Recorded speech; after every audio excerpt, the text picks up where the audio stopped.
ជំរាបសួរពុកម៉ែបងប្អូនទាំងអស់គ្នាថ្ងៃនេះខ្ញុំមានវីដេអូមួយមកចែកលើទៅកាន់ពុកម៉ែបងប្អូនទាំងអស់គ្នាទាក់ទងជាមួយនឹងមន់ចិញ្ចឹមក្នុងទ្រុងចិញ្ចឹមដាក់ទ្រុង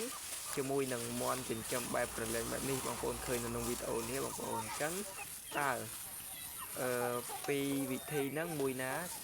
គឺចិញ្ចឹមស្រួលជាងបាទសម្រាប់ខ្ញុំវិញបាទចិញ្ចឹមដាក់ទ្រុងក៏ស្រួលដែរចិញ្ចឹមប្រឡែងក៏ស្រួលដែរសំខាន់នៅលើការថែទាំរបស់យើងបាទត្រង់ថាយើងចិញ្ចឹមមន់ប្រឡែងវាគ្រាន់ថាយើងត្រូវតែចេះទប់ស្កាត់វាបាទចេះទប់ស្កាត់វានៅជំងឺណាបងប្អូនយើងត្រូវតែការពារវាមុនបាទព្រោះអីកាលណាដែលយើងចំមន់បែបប្រឡែងអញ្ចឹងវាបងប្អូនដឹងស្រាប់ហើយអញ្ចឹងវាដើរស៊ីដេកដាស់ពេញហ្នឹងបាទហើយយើងអាចគ្រប់គ្រងវាបានទេទោះថាតែយើងគ្រប់គ្រងវាបានទោះថាតែយើងដាក់វាឃុំនឹងទ្រុងមិនយើងអាចគ្រប់គ្រងវាបាននៅវាផឹកថ្នាំផឹកអីបានបងប្អូនអរគ្នាអញ្ចឹងបើសិនជាយើងចំប្រឡែងបែបហ្នឹងអញ្ចឹងវាដើរស៊ីចំណីផ្ដេផ្ដាស់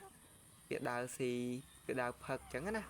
វាការអញ្ចឹងអានឹងការចិញ្ចឹមមាត់បែបប្រឡែងណាបើសិនជាយើងអត់ដឹងតិចនៅក្នុងការចំក្នុងការថែទាំវាគឺបងប្អូនចំប្រឡែងហ្នឹងគឺបងប្អូនចំទៅជួបបញ្ហានឹងបរាជ័យគឺអត់ទោះទេបងប្អូនអរគ្នាហ្នឹងហើយអញ្ចឹងសម្រាប់ខ្ញុំចំមាត់បែបប្រឡែងចំមាត់បែបដាក់ទ្រុងវាស្រួលទាំងអស់បាទអញ្ចឹងវាអត់មានប្រវត្តិអីទេឲ្យតែយើងដឹងតិចនិចក្នុងការថែទាំវាបាទអញ្ចឹងកាលណាតែយើងចំប្រឡែងវាស្រួលទី1គេវាស្រួលក្នុងការវាមិនចុះចំណីអញ្ចឹងយើងអាចក្នុងមួយថ្ងៃយើងអាចឲ្យស៊ីតែម្ដងក៏បានដែរបងប្អូនអរគ្នាហ្នឹងហើយវាអត់សូវចុះចំណីដូចយើងចំនៅក្នុងទ្រុងទេបងប្អូនបើយើងចិញ្ចឹមនៅក្នុងទ្រុងអាហ្នឹងវាស៊ីចំណីរហូតយើងអត់មានប្រឡែងវាហើយយើងគ្រប់គ្រងវាបានល្អហ្នឹងហើយអញ្ចឹងខ្ញុំចូលដល់ការនិយាយការចិញ្ចឹមមាន់នៅក្នុងទ្រុងវិញម្ដងបាទការចិញ្ចឹមមាន់នៅក្នុងទ្រុងក៏វាល្អដែរបងប្អូនអរគ្នាអញ្ចឹងអ្វីដែលសំខាន់ទី1ហ្នឹងបងប្អូនត្រូវតែធ្វើទ្រុងហ្នឹងត្រូវបច្ចេកទេសគេអត់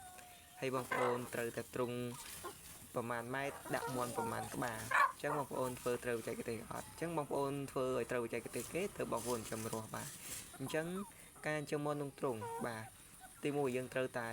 ថែទាំលាមកវាឲ្យបានស្អាតល្អបាទអញ្ចឹងគឺយើងអត់ប្រឡែងវាទេបាទហើយយើងត្រូវតែដាក់ទឹកវាផឹកជាប្រចាំហើយយើងដាក់ឲ្យចំណីវាស៊ីជាប្រចាំបាទវាស៊ីចំណីវាខុសពីការយើងចំប្រឡែងណាបងប្អូនអរគ្នាយើងចំដាក់ទ្រុងគឺយើងឲ្យស៊ីចំណីរហូតហើយយើងថែទាំវាដិតដល់ណាបងប្អូនអរគ្នាហ្នឹងហើយចំណីយើងត្រូវឲ្យវាស៊ីរហូតណាបងប្អូនអញ្ចឹងវាចុះចំណីជាងដែលយើងចិញ្ចឹមប្រឡែងបងប្អូនអញ្ចឹងចិញ្ចឹមប្រឡែងវាស្រួលបាទវាស្រួលត្រង់អីត្រង់ថាយើងឲ្យចំណីវាស៊ីក្នុងមួយថ្ងៃមួយដងក៏បានដែរតែសម្រាប់បងប្អូនដែលគាត់ចិញ្ចឹមដាក់ទ្រុងបាទដាក់ទ្រុងអញ្ចឹងបងប្អូនត្រូវតែឲ្យចំណីស៊ីក្នុងមួយថ្ងៃ3ដងវាចុះចំណីបងប្អូនបាទវាចុះចំណីជាងយើងចិញ្ចឹមប្រឡែងអញ្ចឹងការចិញ្ចឹមមាន់វាស្រួលទាំងអស់បាទចិញ្ចឹមមិនថាចិញ្ចឹមប្រឡែងមិនថាចិញ្ចឹមដាក់ទ្រុងទេបងប្អូនតែបើយើងចិញ្ចឹមដាក់ទ្រុងយើងអាចការពារវាបានច្រើនជាង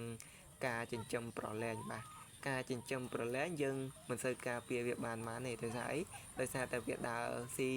ទៅពីទៅពីបាទវាអាចនឹងផឹកទឹកក្លុកផឹកទឹកអីចឹងណាបងប្អូនអាហ្នឹងវាមានមេរោគបាទអញ្ចឹងយើងត្រូវតែចេះការពារវាទៅយើងចិញ្ចឹមមាន់បែបប្រឡែងហ្នឹងរស់អញ្ចឹងណាបងប្អូនអញ្ចឹងការចិញ្ចឹមមាន់នៅលើទ្រុងវាយើងអាចឃុំគ្រងវាបានទាំងស្រុងតែម្ដងណាបងប្អូនបាទយើងអាចសង្កេតមើលឃើញដឹងថាមាន់យើងឈឺ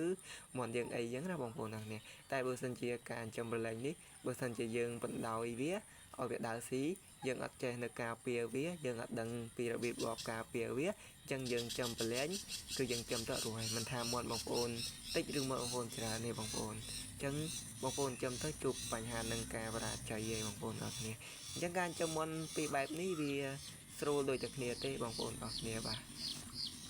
អញ្ចឹងវីដេអូនេះមានប៉ុណ្្នឹងឯងបងប្អូនអរគ្នាបាទសូមអរគុណបាទសូមជម្រាបលា